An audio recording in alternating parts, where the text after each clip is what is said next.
We must become ordinary people doing extraordinary things. We cannot walk alone, and we cannot turn back. It does not matter that I have 21 years of solid professional experience, 2 bachelor's degrees, and an MBA. My credit score is 730. I have no bankruptcies or foreclosures, no prior alcohol or drug abuse charges, no prior arrests or convictions. It does not matter that I've lived a squeaky clean life for more than 40 years until that fateful day in July of '05. My entire life has now been defined, summed up, and destroyed by a single impulsive 22-second voicemail message. I accept this was a serious error in judgment on my part, but I know I cannot succumb to the fear and frustration of so many dreams deferred. Failure is not an option. To paraphrase, and I'll wrap up shortly, to paraphrase the wisdom of Harriet Tubman, a woman whose life was a monument to courage and determination. If you are tired, keep going. If you are scared, keep going. If you are hungry, keep going. If you want to taste freedom, keep going. Thank you so much for giving me the opportunity to share my story. It would break my heart if in falling short of my goal, I in any way discouraged anyone here in pursuing theirs. Please know, I believe in my ability to get through this, but I recognize I cannot do it alone. Thank you. Thank you. Thank you. Thank you very much, and I really hate that Bobby had walked out. Representative Bobby Scott from Virginia, who's on the Judiciary Committee and who is, we call him our constitutional lawyer. And I really would have loved for Bobby to have heard your story of how, in my estimation, you have actually been violated, and violated by the government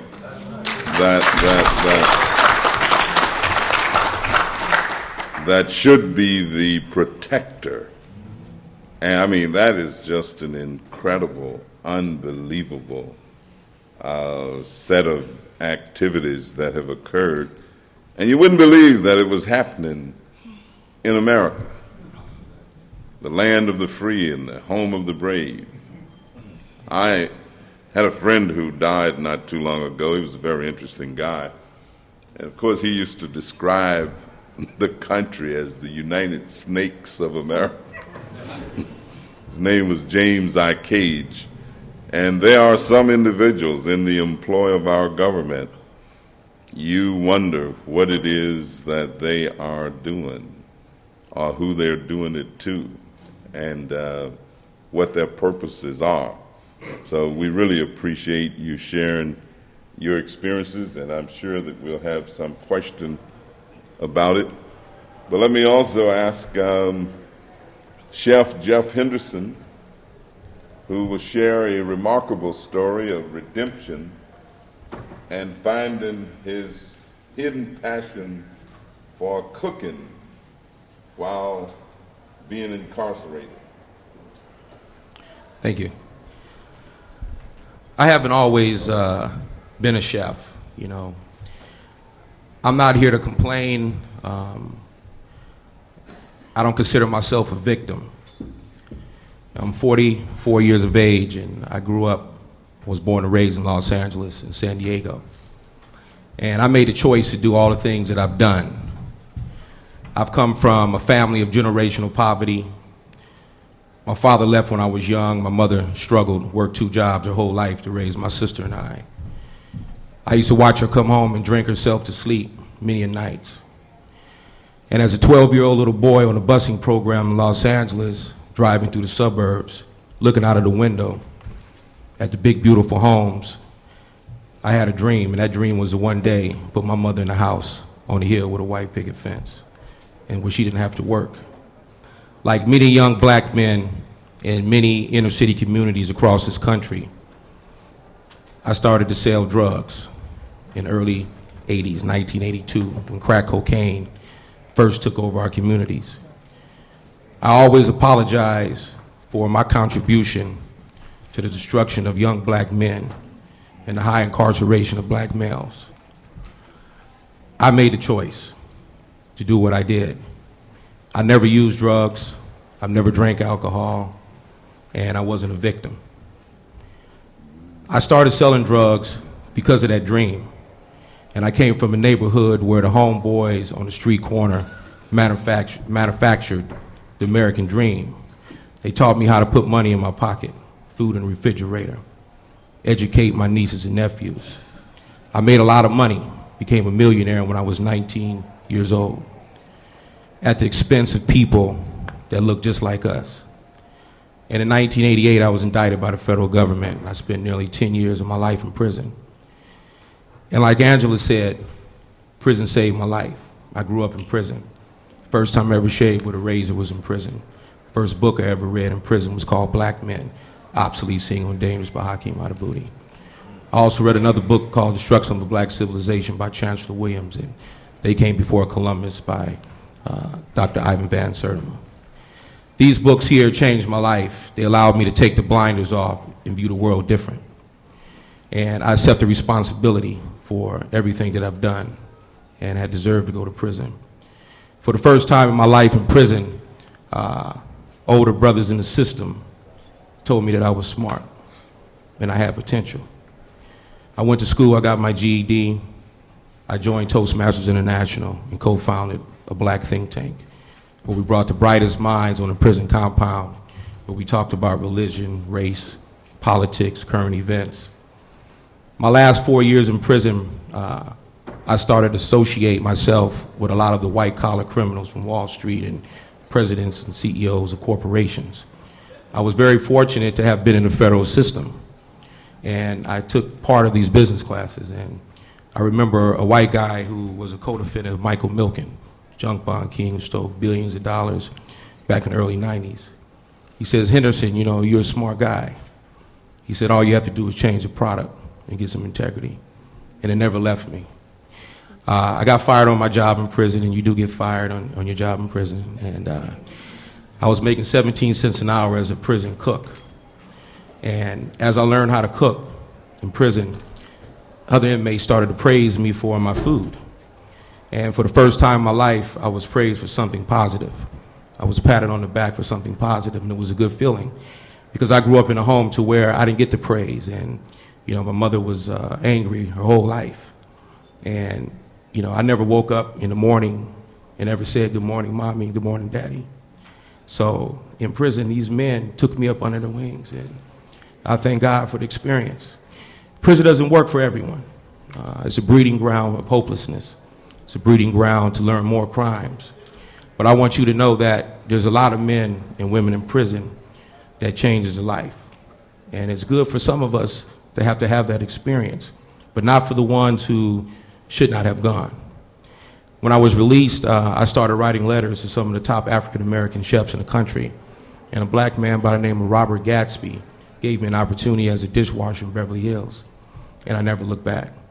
I had challenges to reentry, like so many of us do, but I learned early on the importance of a brand, the importance of marketing, the importance of happening to be a chameleon. I had to make the felony jacket become transparent. I had to diffuse the prison stigma. So I continued to improve my vocabulary. When I got out of prison, first investment I made was to get my teeth fixed. I clean shaved my face, took makeup, and covered my earring hole up. I straightened up the way I walk and got rid of the swagger. And I said I want to become a top chef. And I went on these what you call recon missions. And I tell brothers all the time, I spent the whole day yesterday in a prison in Maryland talking to juveniles and adults. And I said to myself, you know, I want to get to the top. In order to get to the top, you have to go amongst the best. And I went on these little recon missions to where I would stake out top 5-star, 5-diamond hotels and restaurants, and I would study the brand. And I would base my brand and my conversation based on the brand that I was trying to infiltrate and get in. And I walked into some of the top hotels and restaurants on the West Coast, eventually becoming the first African-American executive chef to run a $30 million a year restaurant at Bellagio, Caesar's Palace, Hard Rock Hotel. I've worked for Hotel Bel Air, L'Ermitage, and the Ritz-Carlton. And I remember vividly when I was at Caesar's Palace in Las Vegas, I had the power to hire. And I was a convicted felon, but they saw my management skills. There was a few chefs who looked beyond my criminal background and saw the potential. Besides, I knew how to cook. And I didn't want to be a soul food cook or a southern cook. I already knew how to cook that. I wanted to learn world-class cuisine. So I began to specialize in California French, Mediterranean, and Italian cuisine. So with me, re-imaging myself allowed me to go amongst them and work my way up to the top. I knew at some point in my life that I wanted to write a book. And in 1992, I'm going to take you back to prison. Around 91, 92, a lot of reports started coming out in Newsweek magazine, Washington Post, Wall Street Journal, about the effect of crack cocaine was having in inner city communities. And at that point in time, I truly believe was a turning point in my thinking process that I knew that I could never, ever sell drugs again in my life. And from reading those books and the old wise men in prison taught me about myself, and I learned to love myself. And that was the aha moment, I believe, in my life. And I wrote a book called Cooked, From the Streets to the Stove, From Cocaine to Foie Gras, and had an opportunity to go on Oprah Winfrey Show and sold the life rights to Will Smith for working on the movie project. And one thing that I was able to do was to parlay my so-called notoriety in the food world to create a platform for me to go into prisons and go into schools to talk to young people about the consequences of selling crack cocaine and the federal government. And this is what brought me here today. I'm very honored to be here and to lend my name and my expertise and the criminal lifestyle, especially of young black men in this country. Thank you.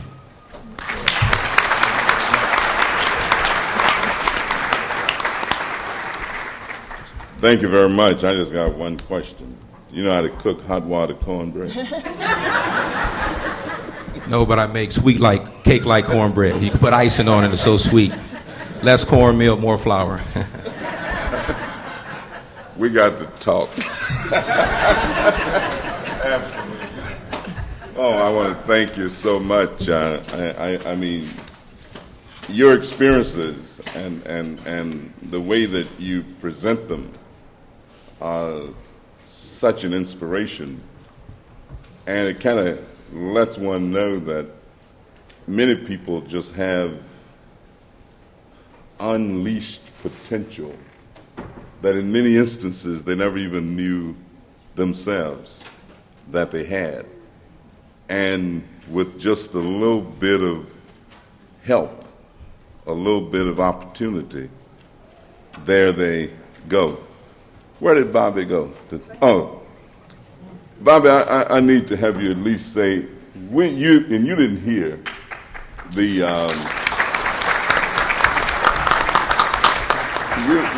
you didn't hear the experience that was just shared with us by someone whose life was just kind of wrecked almost on the part of the government, taking something that was just sort of inadvertently said, and she eventually was actually convicted of terrorism. And I wanted to ask Representative Scott from Virginia, those of us in the Congressional Black Caucus calls him our constitutional lawyer, and that's because he deals with rights and deals with how those get violated. And so, Bobby, would you just share? Well, Danny, when they say I'm an expert on the Constitution, that means I'm quite a nuisance, because the Constitution really gets in the way when you're trying to do something. You know, some popular stuff, but it's unconstitutional, and you got all these good votes you're going to get doing something popular, and then somebody drags out the Constitution, messing up a good bill. That's what he's talking about. But we're going to get that. But let me tell you, when you talk about helping people and getting rehabilitation, there's no better advocate in the United States Congress than Danny Davis.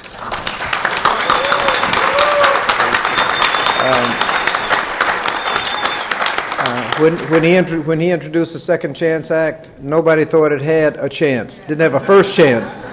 But he worked on it, and we were able to get it passed. You know, we have a choice in crime policy. You can do the kind of things that make good sense, reduce crime, save the taxpayers money, or you can get into rhetorical flourish and codify a bunch of simple-minded sound bites and slogans and rhymes, making it look like you're doing something when you're doing nothing, wasting the taxpayers' money, and in some of those things they come up with, you actually increase the crime rate because it helps them get elected. And you have people like Danny. I mean, when you're talking about second chance, there's one thing that is kind of given. The people you are helping can't vote. So obviously there's no political advantage to him, so he's doing it just because it's the right thing to do. We have a situation now where we codify so many of these slogans and sound bites that we lock up more people than anywhere on earth by far. It's just off the chart in the minority community, wasting all that money that could be going to incarceration or even prevention. If we'd invest a little of that money in early childhood education and after-school programs, they wouldn't be getting into trouble to begin with.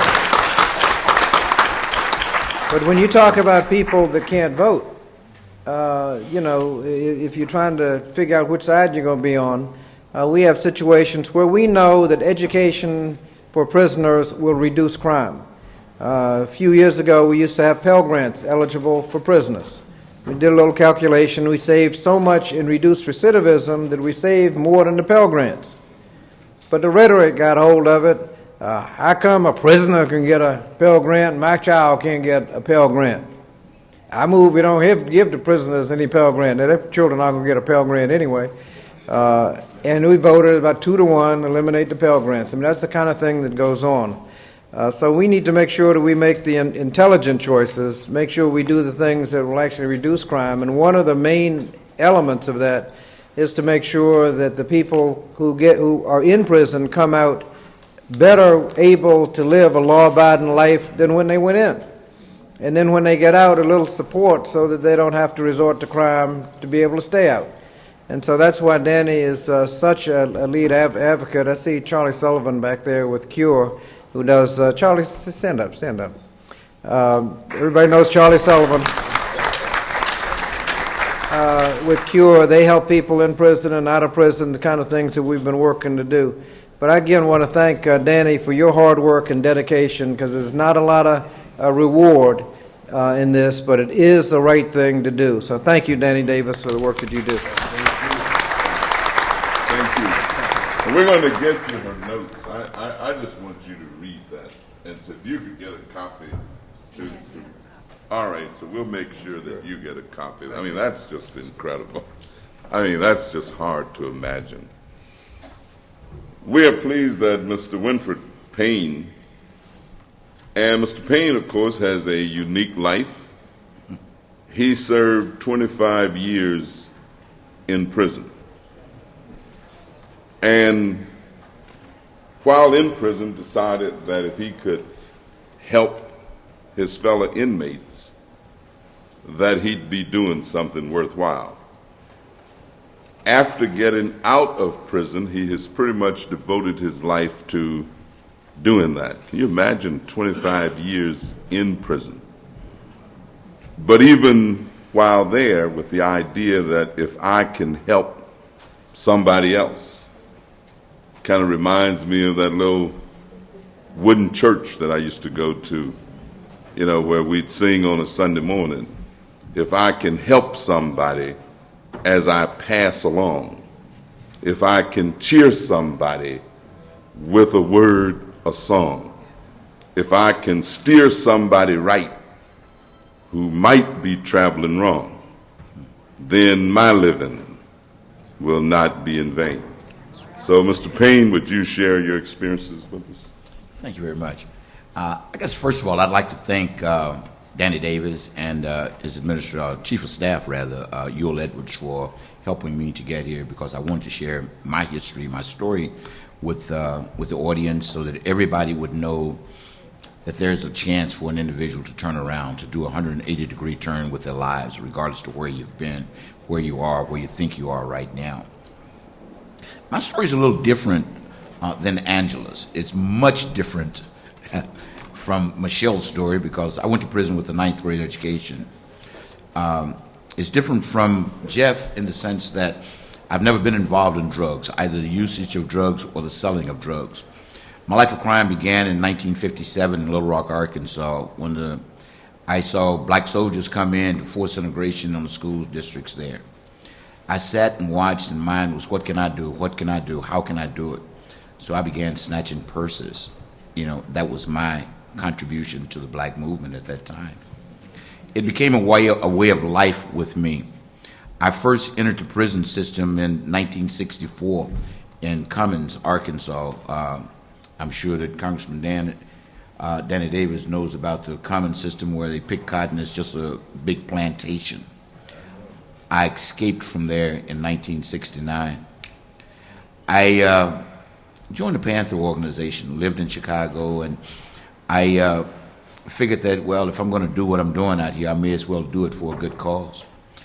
As a Panther, I robbed banks across this country, all across this country, from New York to San Ysidro, California. It's what I did. A lot of the money I gave to the cause, I gave to it, and I give it freely. I lived extremely well. For those of you from California, I lived in Marina del Rey 35 years ago, so I lived well as well. My life has always been a life of crime. I was sent to federal prison in 1975. I escaped twice from there while in prison. I was on, and I'm sure Jeff can understand, I was on big boy status in prison. I was a gangster. And in some ways, I still am a gangster. I'm just on the right side of the law this time, and I'm doing what I think is right. Thank you. I was sentenced to terms of 59 years for the federal government. They were to run consecutive to one another. I had a 10 to 20-year sentence for the state of Colorado, running consecutive to the federal terms. I had a 13-year sentence that I had to continue on that I'd escaped from the state of Arkansas that I would have had to make up for. Through the grace of God and God alone, the doors came open for me, and I was released from prison 8 years ago tomorrow. The 28th of September was when I was released from prison. And so 8 years ago today, I was sitting in a prison cell wondering what the rest of my life would be like. I came home and they did not have a Second Chance Act when I was released from prison. I chose to go to Minneapolis, Minnesota because I'd never been to Minneapolis. I didn't have to go and worry about the peer pressures of the street or getting re-involved in a life of crime or living up to past reputations. So I went to Minneapolis, Minnesota, and I didn't know a soul. And I went to the largest reentry program in Minneapolis. And I told my story. Hi, my name is Reentry Payne. I was released yesterday from prison. I don't have anything. I've got $200, clothes on my back. Well, Mr. Payne, it's so wonderful of you to stop by. We're glad to have you here. If you'll sit over here, they gave me the employment ads for that day and told me that I could use their telephone. They didn't give me a shirt. They didn't give me a bus card. They didn't give me anything. I went down the street and bought a ticket to Toronto, Canada. And I said that before I go back to prison, I'll live and die in Toronto. I was a little fortunate in the sense that I got a telemarketing job. And in this telemarketing job, it was just, I'm a Toastmaster as well. So in this telemarketing job, I was able to talk to people on a regular basis, and I talked to a guy that my cousin knew who asked me what was my dream. My dream was to help ex-offenders. My dream is and continues to be, what can I do? But at that time, I was offered a job by the Link in Minneapolis, and they wouldn't allow me to take the job because it would have required my going into prisons on a regular basis. By the way, I speak and work in prisons now every day. I work with youth coming home from prisons, helping to find jobs and to relocate.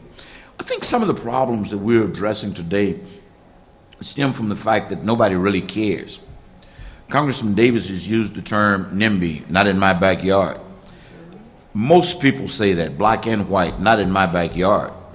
The fact is, I work with youth a lot. I work with youth because I can't approach the parents a lot because the parents are out working, trying to provide for the kids. Mine is, if we can find a way to prevent kids from going into the prison system, we'll have solved half the problem. If we can find a way for their mothers and fathers to become involved with their kids, we'll have solved 2/3 of the problem. If we can get training for individuals in the prison system while they're in the prison system so that they can come home and not have to try and navigate a foreign system, then we will have made a difference. I've strayed from the point. The point is, in my story, I didn't go to Canada. I refused to go. I guess it was just because I was just stubborn. And I didn't go because I wanted to be re-involved with my family. I wanted that love from my family that had eluded me while I was in prison. I thought about my son. My son works here in D.C. He's one of the city officials or district officials here. But in prison, I used to tell people that my family ran the gamut from the crack house to the White House, and because my son was working for the administration at that time. So I wanted to do what's right, as the congressman says. I want to do what's right, but I want to do what's right in helping to pave the path for others to come along and do what's right as well.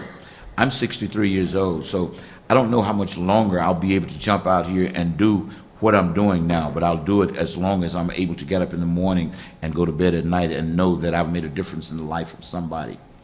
In the interest of time, I'd like to bring to the attention that we spend $10 billion on a war that nobody is satisfied with.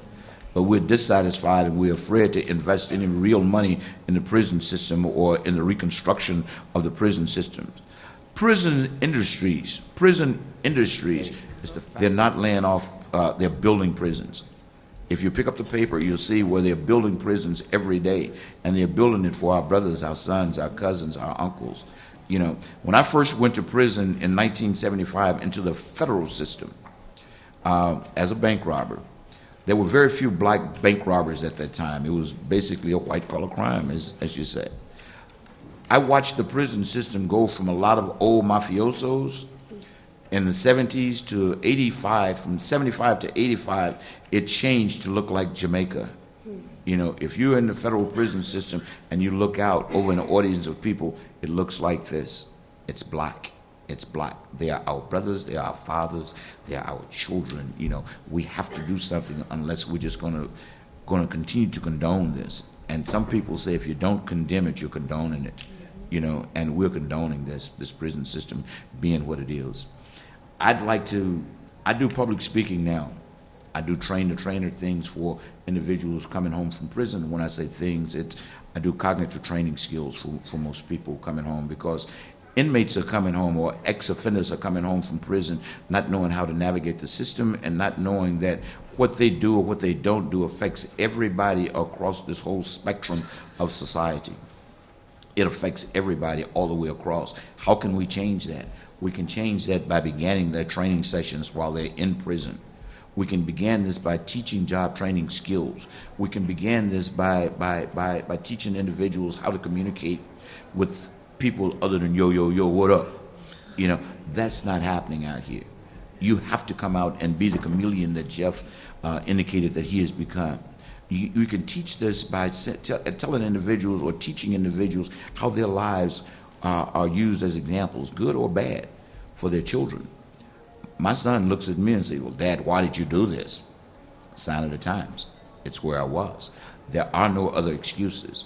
I did that. I teach choices and consequences. You make the choice, you deal with the consequences. You know, and that comes from Marion Federal Penitentiary, Lewisburg, Leavenworth, Atlanta, Lompoc, just every Colorado Supermax, every maximum security prison in this country. People look and say, well, you're so smart and you're different from the rest of them. But we aren't.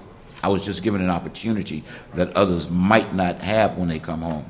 You know, that's the difference. Thank you. Thank you. Well, thank you very much. And I guess if you broke out of Cummins. I did. Let me tell you, we used to be scared to drive by Cummins. It was on the highway. You know, you could see it off the highway. And we'd try to look up because either side was the penitentiary. And you had to pick cotton at Cummins and stuff like that. I mean, nothing but fields. That's all you could see. But, we learned a great deal. It had never occurred to me that I didn't know anything about any famous black bank robbers. Matter of fact, I was telling Ike Skelton about Jesse James. Ike's from Missouri, and he's a delightful friend of mine. They had this little poem about Jesse James. They said Jesse James was a two-gun man, strong-arm leader of an outlaw band. He wore an old Colt 45, but nobody could take Jesse James alive. See, Jesse James rode hell for leather. He was a horse and a man put together. From 75 paces, he could put a shot through a woodpecker's eye and drink in one swallow a gallon of rye. So, yeah, Jesse James was a bad guy. So I'm going to have to change. I may have to change your name from Payne. But thank you, Mr. Payne. So Thank you. I mean, it's I'm not Jesse James. I mean, it's so obvious that you were as intelligent then as you are now. And all I think he's saying is that he focused his intelligence in a different kind of direction. And I think that there are so many of our young people who have tremendous intelligence. I mean, they figure out these complex systems that they've got out on the street for distributing drugs. And, they got somebody over here and somebody over there, somebody watching for the police, and somebody watching for the second police, whatever. Let me ask if there are a few questions before we transition for any of our panelists, and if anybody, yes, sir, we'll begin with you. There's a microphone right there by you. I'm give thanks to the God of my understanding. My name is Thomas Lee Hunter Jr. I'm an ex-offender. I've been on parole since 1997. I'm sentenced on the old guidelines.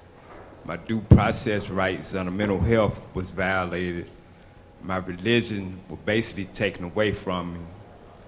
And the prisoner's right didn't file my case. All this was here in D.C. And my parole officer put me in for inactive parole, but she say they didn't respond. The U.S. Parole Committee, so they did it again. I filed cases myself. The prisoner's right didn't file for me, so I filed myself. And then the U.S. State's Attorney, they removed the case to the district court. So I went to try to get all the little information I could, and I filed, but I just railroad because, I'm doing it all myself. I ain't been through the Supreme Court. So right now I'm just holding on. I'm struggling, but I'm making it. And thanks. All right, thank you very much. And I'd say hold on, because even in the Bible, it says that they that wait on the Lord shall renew their strength, and they will mount up like the wings on an eagle. They can run and won't get tired. They can walk and won't faint. So just keep struggling, hold on, and I think you'll be victorious. Good morning, everybody. My name is Newton Sand, and I'm Executive Director of an organization, OIC of Broward County in Fort Lauderdale, Florida. So I'm very familiar with the area, Michelle. OIC is a Reverend Leon Sullivan entity. Some of you all may know Reverend Leon Sullivan. And we run the President's Prisoner Reentry Initiative through the U.S. Department of Labor. And I really want you all to know how impactful Congressman Davidson is, because I was there when the Second Chance Act was signed in the White House, and we really got to recognize him for his efforts for doing that. Just want to thank him for that.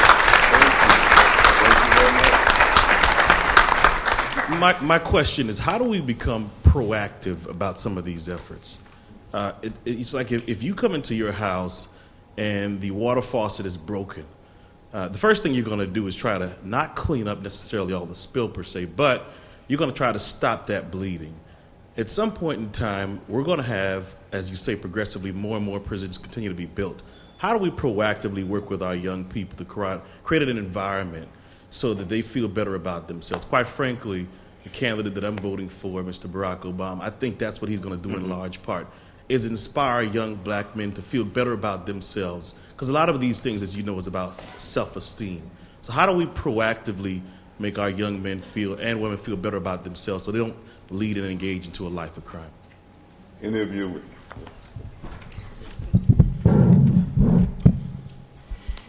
You know, I'm a strong believer that, you know, a lot of the self-esteem issues come from generational poverty and from birth. And when you're a young black man growing up and never been told anything positive and, you know, feel hopeless in life, and then when you get 18 or 20 and you try to reach out to build up the self-esteem, so much damage has been done. I think a lot of this has to do with parenting. It's unfortunate that a lot of our young men and women today, and even when I was coming up, was born out of a night of passion, who was never supposed to be here and was never wanted in the first place. So I think that a lot of the organizations like yourself and a lot of the 100 black men in different organizations around the country, we need to focus on our babies and get them young. And even the men in prison, a lot of times, you know, the programs for inmates coming out to the system, you can't take a guy who's been locked up, who is institutionalized, who may suffer from mental health issues, and try to find a cure for them once they get released. You know, the release system, the process has to begin early on in prison. And if we get a lot of these pre-release programs started in the system, building up the self-esteem of our young men and women before they come out, I think that we can stop some of this recidivism and impact our young boys. I was over in the county jail in Maryland yesterday, and youth offenders from the ages of 12 to 18, a lot of them in there for murder, for jacking, and things of that nature. And the first thing I did is told them that I loved them, and they all had potential. And they grabbed to me like I was a father or a big brother. And I think this is what we have to do in order to stop this vicious cycle, is that we need to put some of our efforts and our resources to go inside the system and get them before they get out. Good morning, everyone. I'm Dara Feldman. I'm Director of Education Initiatives for the Virtues Project. And I want to acknowledge and honor you all for your resilience. And I also have specific virtues for each of you. For the Congressman's generosity, your determination, your grace, your integrity, and your service. And when the self-esteem issue came up, I'm a recovering kindergarten teacher.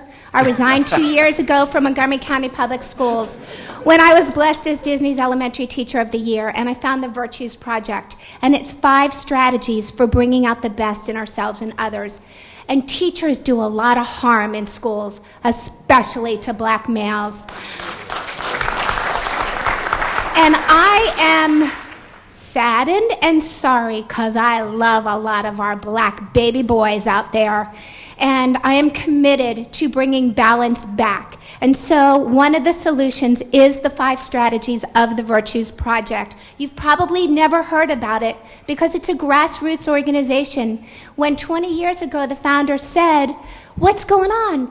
People are killing each other. Kids are killing each other. What are we going to do?" And they researched all the cultures, oral traditions, and sacred texts of the world. And what they found was common to all of humanity were the virtues, what's good in all of us. So Jeff, as you said, we need to see people, especially our black boys, for who they are, for their creativity, their passion, their commitment, their excellence, and we need to name it and awaken it in them.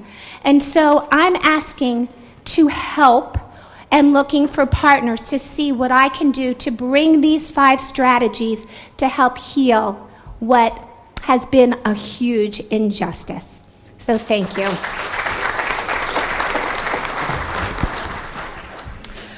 Hi, I'm Helen Mitchell, And the congressman had to have an interview right now, and what I'm going to do at this point is thank the panelists and for your many contributions and sharing your testimonies. And I'd like to request that the second panelist prepare to enter the stage, and if we can change the tent cards so that we can keep moving. Thank you. Well, we were going to wait to do the lunch, meeting, the working lunch, so if you could please have a seat. We had not transitioned to that just now. We're a little bit behind schedule, and we certainly thank you for your patience. We had the pair breakfast to deal with, and everyone's transitioning from that, so we'd just like to hold off from getting lunches just yet.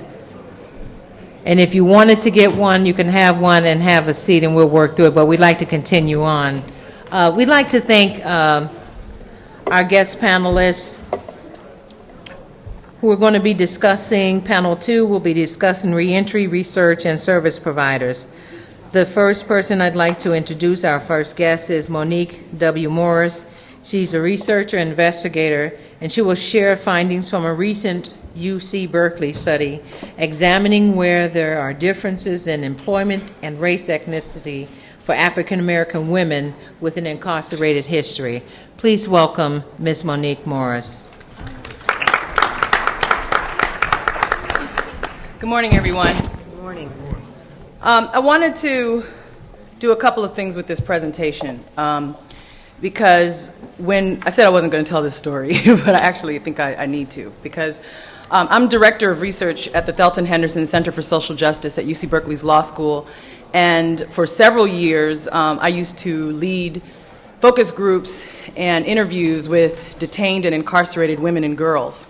And when we talk about a lot of the disparities and we look at research and we try to figure out what's happening in our communities, often when we're examining incarcerated populations or when we're talking about the communities that are affected, women and girls are left out of the equation. So even at the point when I was fundraising for this research and at the point where I was trying to carefully craft our work, I was asked, why women? Why would you focus on women? And, call me when you talk about men. And it was painful, but I think it was necessary for me to have heard that, because it's an important part of our process, I think, as a community to recognize the intersection between race and gender in the way in which we frame some of our work, the way in which we ask questions, and then, of course, the way in which we respond to those issues. So we titled this study, we titled the report, A Higher Hurdle, Barriers to Employment for Formerly Incarcerated Women. And literally what I'm going to share with you is hot off the presses. We just finished this study that took 2 years to do, to examine some of these issues. But before I jump into the findings of the study, I wanted to frame the discussion by presenting some statistics on the magnitude of the problem. More than 7.2 million people nationally are under criminal justice supervision. So at some point of contact with the justice system. Part of what we're looking at, even though we talked about barriers to employment for formerly incarcerated women, what we're really talking about is who has a criminal record and whether you can get a job with a criminal record. More than 5 million people are on probation or parole. Looking specifically at women nationwide, a staggering 1 in 100 African American women is in prison. That's a lot of women. That's a lot of black women who are in prison. And women, because of many of the drug policies and practices that take place, are the fastest growing segment of the incarcerated population. So again, as we start to answer the question, why women, this to me was the case to continue to examine some of these issues.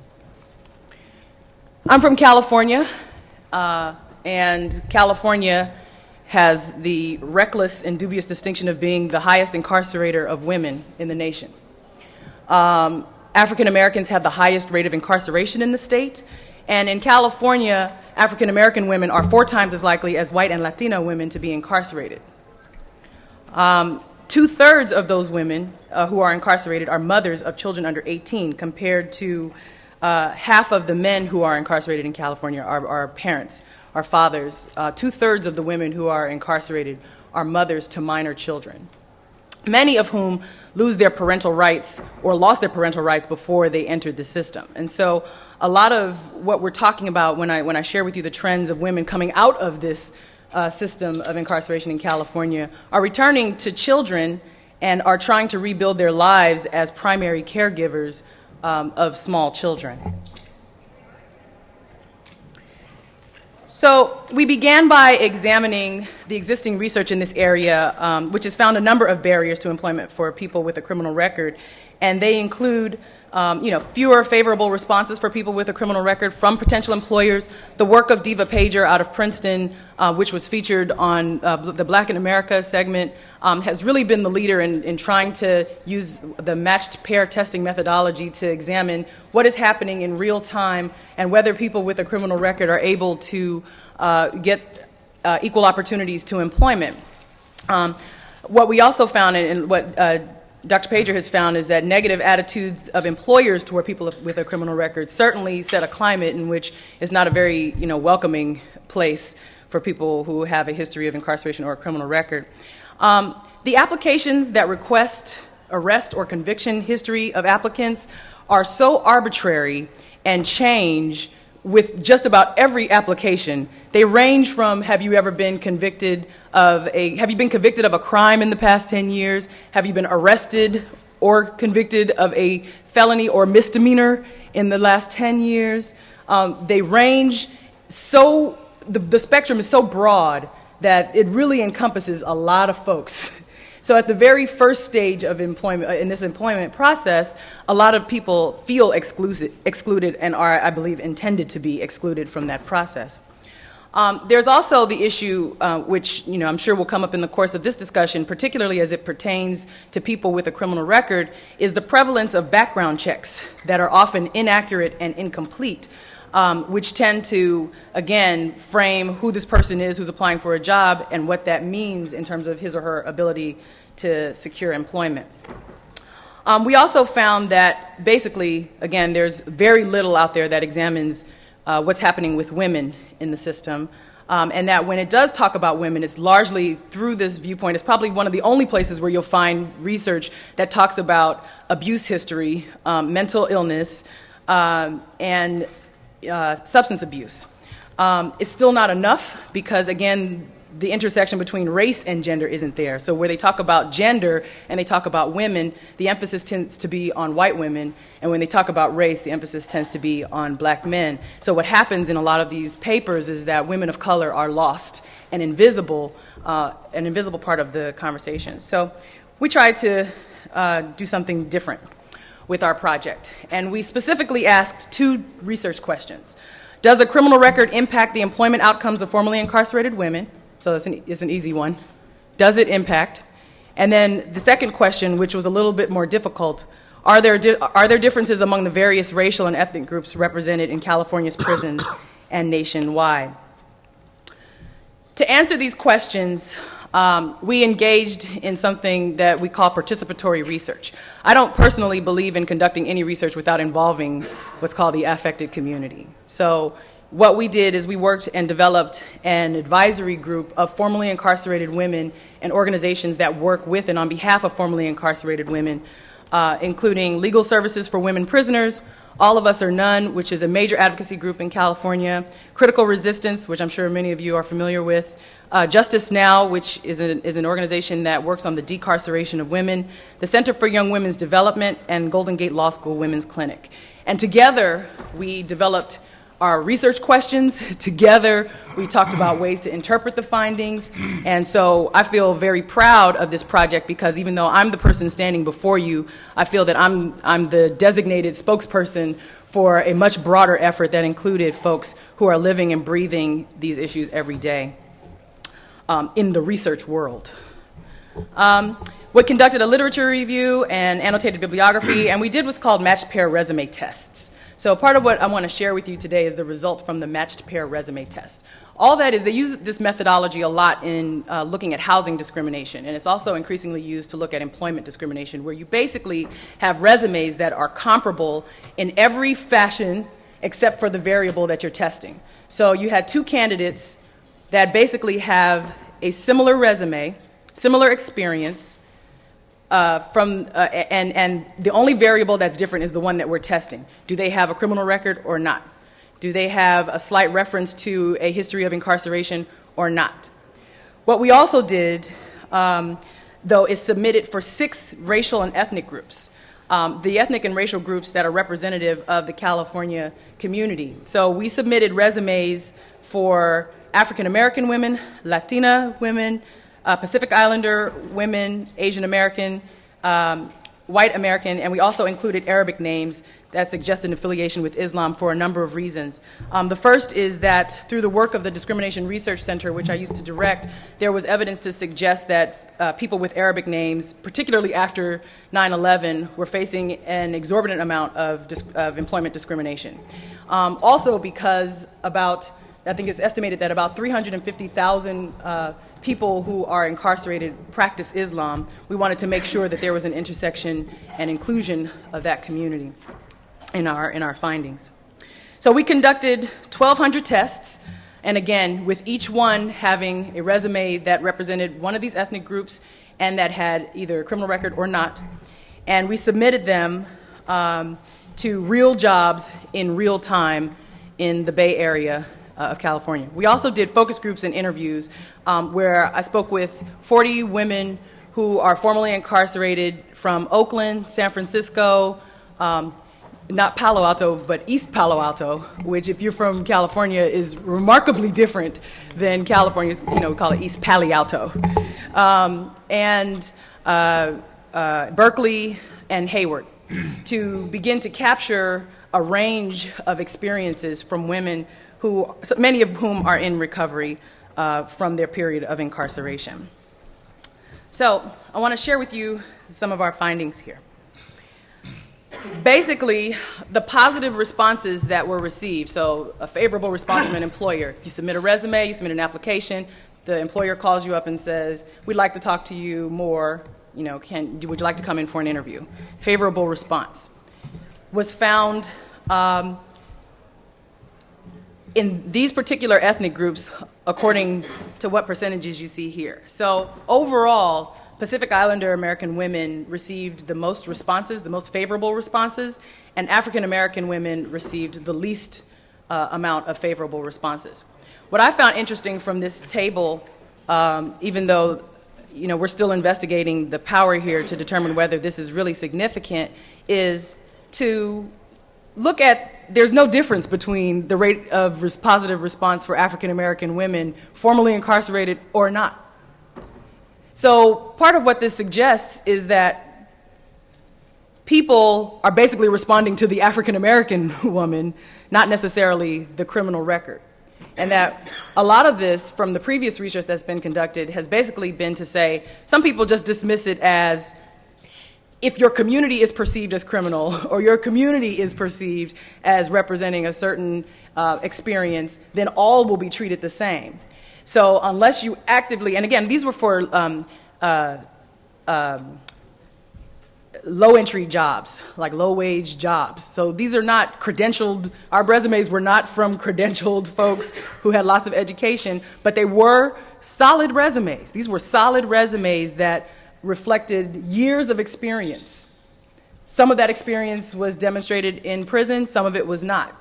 But this raised some very interesting and problematic questions for us when we look at the fact that African American women were significantly lower in terms of the response rates to their resumes than their counterparts of other ethnic groups. In the focus groups and interviews, we also were able to find some pretty interesting things. We set up the questions so that we could try to figure out what was happening and what the experiences were before, during, and after the period of incarceration. Because when we look at what's happening in terms of availability of jobs or ability to get the best jobs and have livable wages, sort of beyond low wage to have livable wages in California, we wanted to make sure that we were capturing a complete spectrum.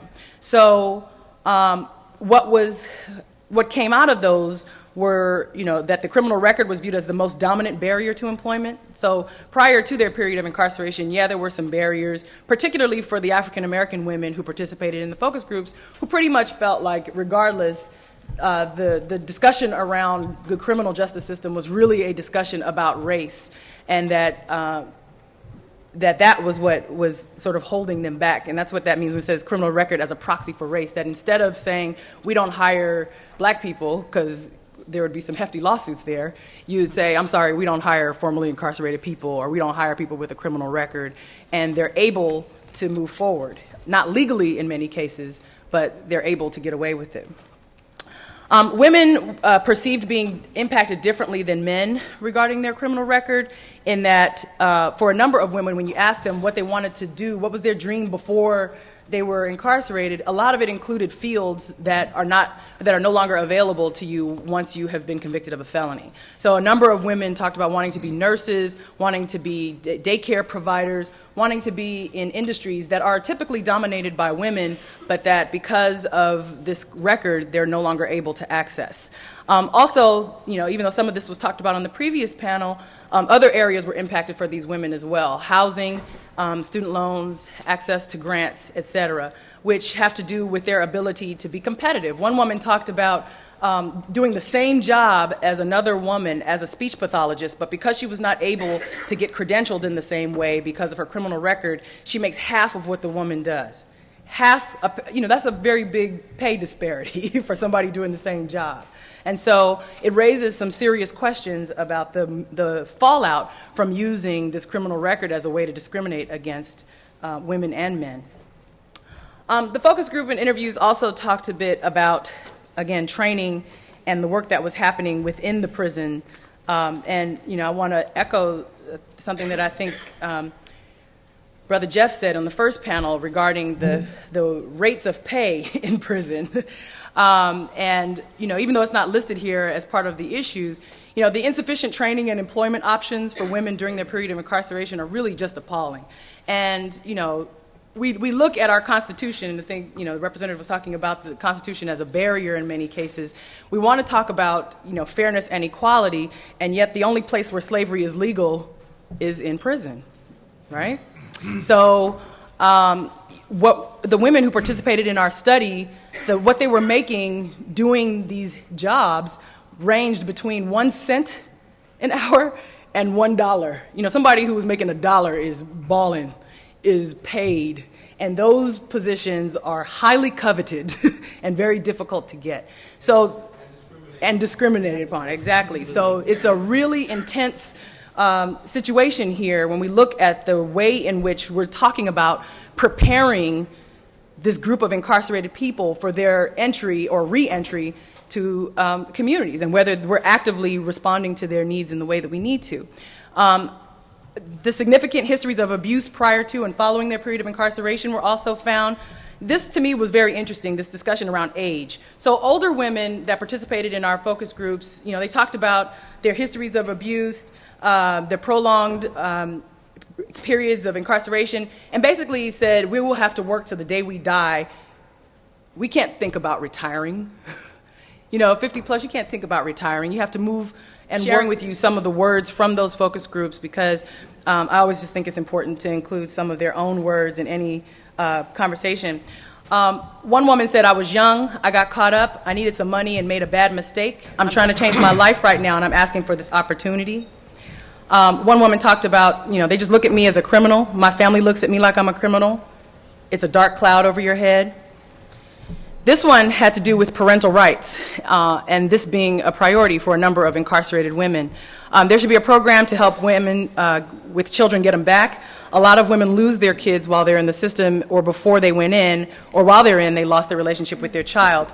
Again, going back to some of the policies that take place in prison that affect employment later on, for women, in order for them to regain their parental rights, they have to have no pre-existing medical conditions to participate in certain programs. And so there is the concern that for a lot of women, having rotting teeth is a part of that pre-existing medical condition. So a lot of teeth are being pulled in California's prisons, particularly for the women who then come out without front teeth, and who then have humongous self-esteem issues and feel that they present a barrier to them while they're seeking employment. This one, to me, sounds a lot like Michelle's story, which was, I only apply to jobs where people don't ask about the criminal history. I look at Craigslist, and I've applied to over 200 jobs, and I got 3 calls back. They'll tell you if they're going to do a background check, and I don't apply to those jobs. I don't want to deal with that. About half of the jobs listed will do a background check, and I don't apply to those jobs 100% of the time. So again, this is really impacting the opportunities that are available to women to reenter. So there are a number of efforts, and I'll go through these quickly because I know I'm over time. There are a number of efforts to stop potential discrimination and differential treatment, including the Second Chance Act, but some other specific things that could be very meaningful if we moved in that direction. The enforcement of existing anti-discrimination employment laws. So, as particularly in the places where race is, or the criminal record is being used as a proxy for race, there are laws on the books that just need to be enforced. And so the involvement of the EEOC in some of those efforts would be very important. Legislation to support fairness and accuracy in employment background checks. I talked a bit about the inaccuracy there. Employer education and incentives like insurance to hire formerly incarcerated people. Expansion of educational and housing opportunities for formerly incarcerated women, many of whom, again, are seeking to reunite with their children. There's a major Ban the Box campaign that's being led by All of Us or None and other advocates in cities to basically remove the have you been convicted of a felony box from applications, with the idea that you shouldn't judge somebody on their first application. If a person is qualified, he or she should be evaluated on the merit of their application, not excluded because they have to mark yes or check yes on a box. And then, again, record expungement programs that we hope would move those efforts forward. And this is my contact information. Thank you for the opportunity to share this research, and I look forward to questions when it's time.